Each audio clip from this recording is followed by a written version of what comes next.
My boyfriend made me wait 2 hours on our anniversary, then humiliated me in front of his friends. So I left and took everything. Randy and I had been together for 3 years. When we first met, everything seemed great. I thought we had a good thing going, but I didn't know what I was really dealing with until later. He had his issues, unpredictable job history, always on the verge of being fired, living paycheck to paycheck. But I thought we could build something together. I wanted to help him get his life on track, so I did what I thought was supportive. I paid off his car loan. I did it because I believed in us. I believed in him. But that night, on our third anniversary, something inside me finally snapped.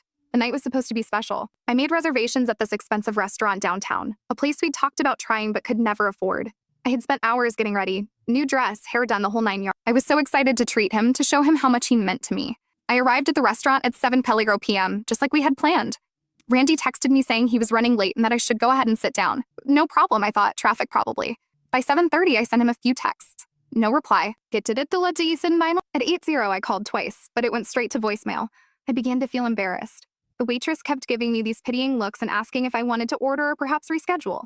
I kept telling her, he's just running late, trying to convince myself that this was just a minor hiccup. But by 8:45, I had been sitting alone for nearly 2 hours. I was on the verge of leaving when Randy finally showed up, walked in with 4 of his friends. They were loud, already buzzed, and completely oblivious to what had been going on. And then, as if this night couldn't get worse, Randy looked at me, turned to his friends, and said, loud enough for everyone to hear, "See, I told you she'd still be here, like a pathetic puppy. 2 hours and she didn't leave." One of his friends, Jake, who I'd always found obnoxious, chimed in, "Damn, you weren't kidding. She's trained good." More laughter. I couldn't believe what I was hearing. I had just spent the last few months paying off his car, working hard to help us make it. And this was how he saw me? A pathetic doormat, someone he could humiliate in front of his friends for his own amusement. Randy sat down beside me, pinched my cheeks like I was a child, and said, "This is why she's the best. Most girls would have stormed out by now, but my C, she pays my bills and waits around like a good girl." The smirk on his face was revolting. I froze. He didn't even acknowledge how humiliating this was for me. Instead, he looked at me like I was a fool and said, "Aw, did you think this was going to be a romantic dinner? That's adorable. We have a poker game after this. I just needed to make sure you were good for the next payment first." I couldn't even respond. He grabbed my chin roughly, turned my face toward him, and sneered. "Hello? Earth to sea. God, you're pathetic sometimes. Say something, or are you just gonna sit there looking like a sad puppy?"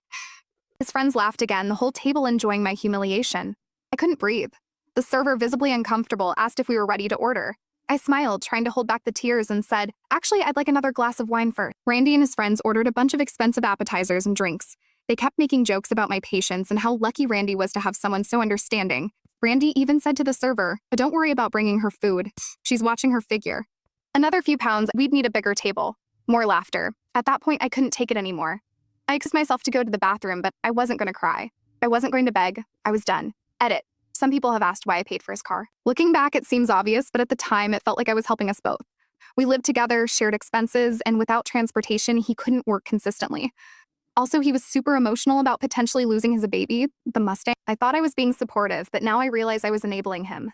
In the bathroom, I stared at myself in the mirror for a solid 5 minutes. I wasn't crying. I wasn't angry yet. I was just done. I had spent 3 years excusing his behavior, paying off his bills, covering for him, and this was how he saw me. A joke. A pawn. I wasn't going to make a scene. I wasn't going to yell or cry. I was going to be calculated. I opened my phone, pulled up the saved voice messages from Randy, the ones where he trashed his boss, his parents, and anyone else who didn't do what he wanted.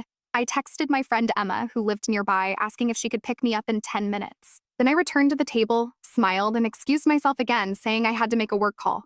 As I walked out, I stopped by the server, paid for my wine, and told her that Randy would cover the rest of the bill. I left without a second glance. First update. So many of you asked for an update on what happened after I left the restaurant, so here we go. After Emma picked me up, I was in this weird calm state, I wasn't crying, which is not normal for me.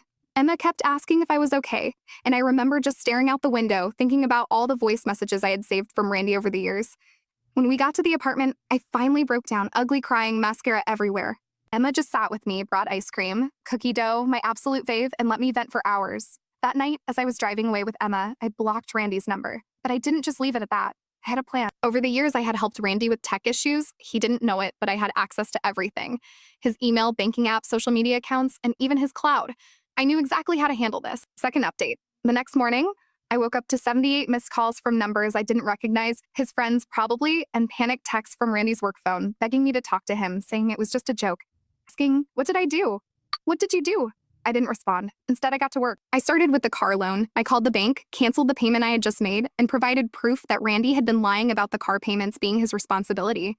I also forwarded the voice messages to his boss and his parents. I didn't add commentary. I just sent the clips. Thought you should hear how Randy talks about you.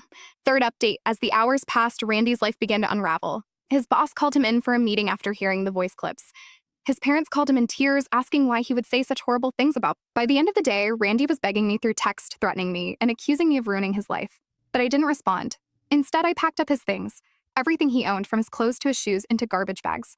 I was done being the one who held everything together for him. By the next morning, Randy's car was repossessed. I'd canceled the final payment. His life was in shambles. I had done everything legally, and the evidence was all on my side. Randy was left with nothing. No car, no money, and no dignity. Edit. Thank you all for the incredible support. I know some of you were concerned about the legalities, but everything I did was within my rights. I'll update more soon. For now, though, I'm focusing on rebuilding my life.